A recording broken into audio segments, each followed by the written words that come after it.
This YCN segment is brought to you by New London Hospital, an affiliate of Dartmouth Hitchcock.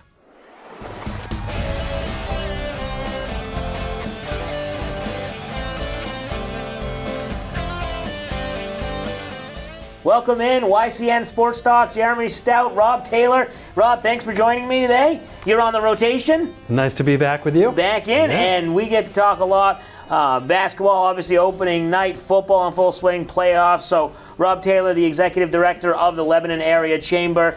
And, Rob, we know you're a big New England sports fan. It was a tough night last night on the hardwood for the Celtics, obviously losing the game, but that was kind of second to the Gordon Hayward injury, and I don't know how much you were watching it. Playoffs were going on as well, but 5-6 minutes in, Hayward, I mean, just a brutal injury. Yeah, really tough to watch. Reminiscent of the famous Joe Theismann injury in football years ago when Lawrence Taylor went into him and literally bent his leg, and you could see it. And this was one of those deals where, I mean, the reactions of everybody close by was just like horror.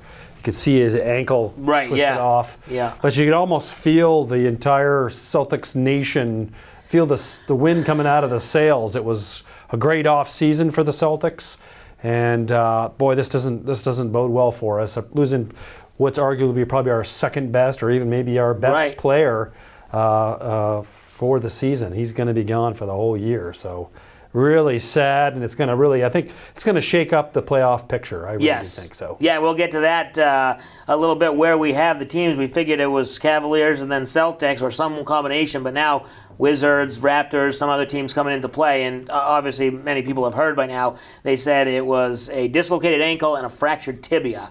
So they're saying 3 to 6 months. I don't know if that might seem a little optimistic because there was talk when that happened. He could be out for the year, like a full 12 months. I mean, so I'm hoping it's 3 to 6 months. Celtics fans are, but it didn't look like a 3 to 6 month injury. Sure seemed like a major injury from what you could see. And I mean, I think the jury's still out. We'll get some updates, I think, over the next couple of days. It doesn't look promising. I think the whole thing is sort of shaking up the whole playoff picture. You know, some people had the Celtics actually as the number 1 seed after what they've done in the off season. So where do you see this? Okay, where do you see it going?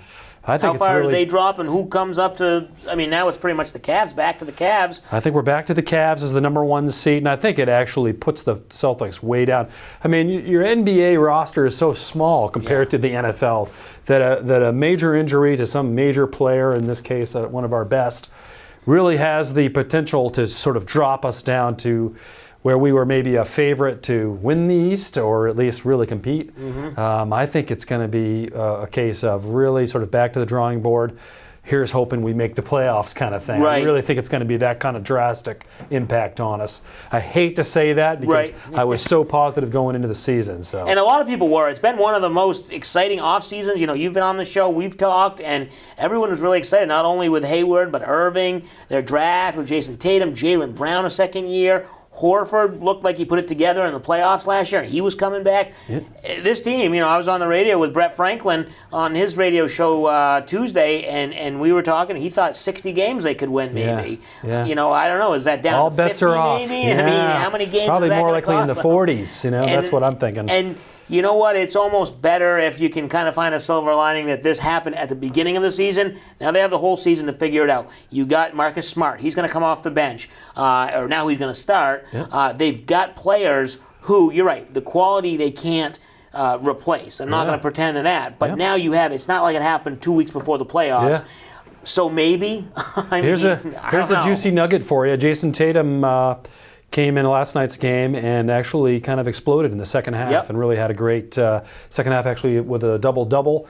Last Celtic to do that was Larry Bird in his first season. All right, so there we go. So maybe we got some... Maybe a little silver lining, we'll see. Right, there's a little silver lining. And another surprise on the in the nightcap, the Golden State Warriors going down at home after they get their championship rings to the Houston Rockets. Do you think the Rockets could challenge Golden State, or is that just a one-time thing? I think it's Golden a one-off. State's still by far the best team. Yeah, I think it's theirs to win or lose, and I really think they've got it all packed together.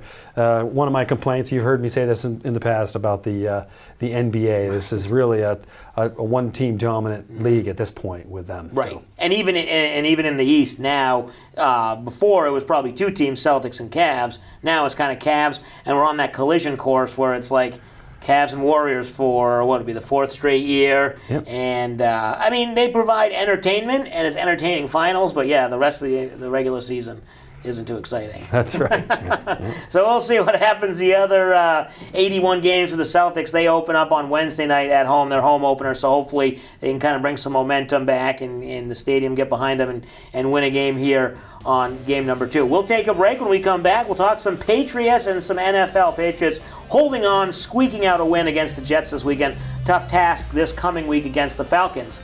You're watching YCN Sports Talk.